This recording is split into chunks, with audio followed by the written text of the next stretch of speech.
అమ్ము எனக்கு இன்னைக்கு మటన్ తన్ని కుழம்பు వచ్చి தெரியா? ఏంటది? నాకు తెలీదే.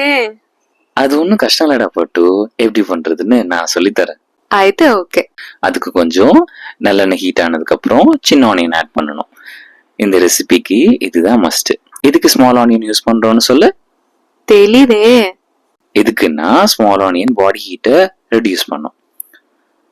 அதுக்கு ஒரு பாண்டில் ஆயில் ஹீட் ஆன உடனே சின்ன ஆனியன் ஆட் பண்ணி கொஞ்சம் ஃப்ரை பண்ணணும். இதில் மல்லி, மிளகு, ஜீரகம், பட்டை, கிராம்பு போட்டு நல்லா ஃப்ரை பண்ணணும்.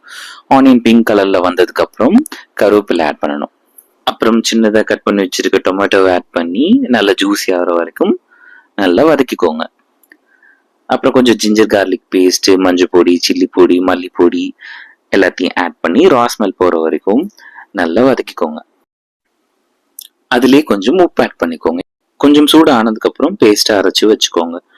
இப்போ குக்கரில் மட்டனை போட்டு ஒரு விசில் வச்சுக்கணும். அதே பானில் ஆயில் ஹீட் ஆனதுக்கப்புறம் வேக வச்ச மட்டன் அரைச்சி வச்ச பேஸ்ட்டை ஆட் பண்ணி நல்லா மிக்ஸ் பண்ணிக்கணும். வேக வச்ச மட்டன் தண்ணியும் அதோட ஆட் பண்ணிக்கலாம். ஒரு கொதி வந்ததுக்கு அப்புறம் ஃபைனலா சாப் பண்ண கொத்தமல்லி போட்டு சுட சுட இட்லி வச்சு மட்டன் தண்ணி குழம்பு வச்சு சாப்பிட்டா எப்படி இருக்கும் தெரியுமா? சாஃப்டா ஜெல்லியா பஞ்சான ஒரு மட்டன் கறியில சூடான இட்லி வச்சு சாப்பிட்டா